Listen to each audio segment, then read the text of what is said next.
Hi everyone, my name is Yifan Qiao. I'm a high school student in Jinan Foreign Language School, and the topic of the paper I will be presenting today is the relationship between adverse life events and subjective well-being among high school students in Samoa, the mediation effect of hope, grit, and rumination.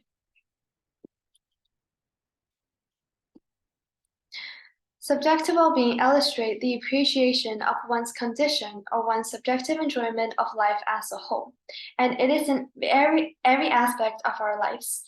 Subjective well-being is influenced by life events, both positively and negatively.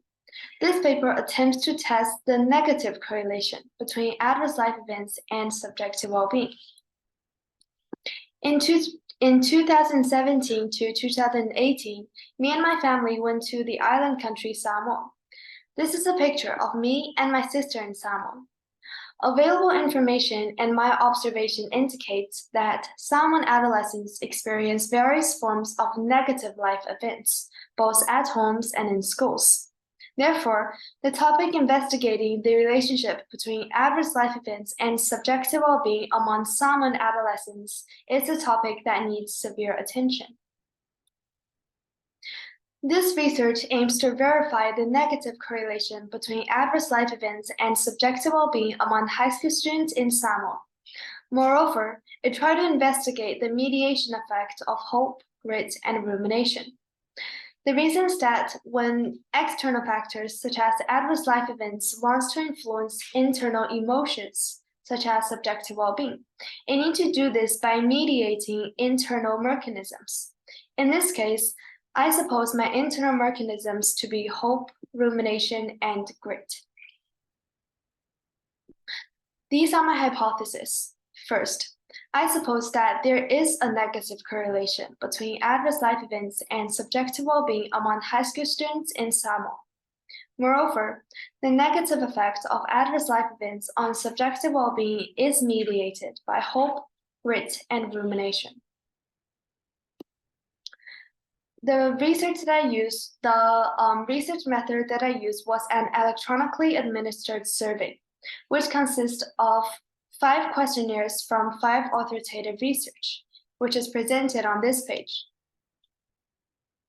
I have gathered the responses of 179 Samoan high school students.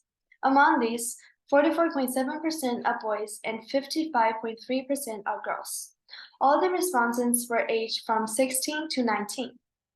The data were analyzed by SPSS and M+. And these are my results. This is the descriptive statistics and correlation analysis. On this table, we could see that the mean, standard deviation, and correlation among adverse life events, subjective well-being, grit, hope, and rumination. And we could see that the relationship between subjective well-being and adverse life events is negative, with the correlation coefficient as negative 0.381. Results 2. The regression coefficients of model 0 to 3, investigating various interaction relations among hope, grit, rumination, adverse life events, and subjective well-being. This chart is model 0. We could see that gender and age is the independent variable, while subjective well-being is the dependent variable. And gender has no significant correlationship with subjective well-being, while age is positively associated with subjective well-being. This is model 1, based on model 0. I have added adverse life events as the independent variable, and found out that with the influence of adverse life events, the influence of gender and age on subjective well-being has diminished, leaving only the relationship between adverse life events and subjective well-being to be negative 0.397. This is model 2, based on the previous 2 models. I've added grit, hope, and rumination as the independent variable. I found out that the relationship between adverse life events and subjective well-being has become negative 0.163.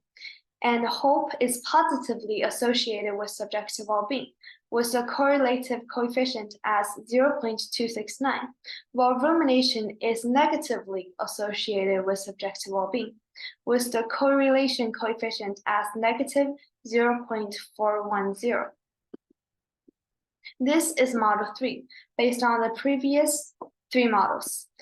And I have concluded 3 things based on model 3. First, although grit has a negative correlation with adverse life events, and the coefficient is negative 0.340, however, it does not have any significant relationship with subjective well-being. Therefore, grit is not a mediating factor among the relationship between adverse life events and subjective well-being. Second, for rumination, it has a positive influence with adverse life events and a negative influence with subjective well-being. Therefore, it could be displayed as a mediating factor between this relationship. Third, for hope. Hope is negatively associated with adverse life events and positively associated with subjective well-being. Therefore, it could also be displayed as a mediating factor between the relationship between adverse life events and subjective well-being. To sum up, based on the previous tables and models, I have concluded 3 things. First, there is a negative correlation between adverse life events and subjective well-being among high school students in Samoa. Moreover, hope and rumination did mediate the relationship between adverse life events and subjective well-being, which means that interventions that hopes to enhance hope and reduce rumination could be effective in promoting subjective well-being among Samoa students who have already experienced adversity. Third, although grit has no significant correlation with subjective well-being, the role of grit in coping with adversity should not be overlooked. In fact, for those of the students who are grittier, they have more ways in coping with adverse life events. To conclude, this study provides important insights into the impact of adverse life events on subjective well-being among high school students in Samoa, and it adds to the existing research by doing this experience in a context that is less studied compared to developed countries. However, this study also has some limitations. First, it did not consider the factors such as cultural and contextual factors. Moreover, this study relied on self-report measurements, which may subject to response bias to some extent.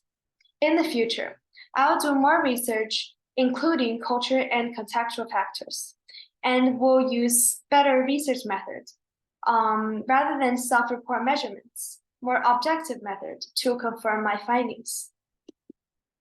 These are my references. Thank you.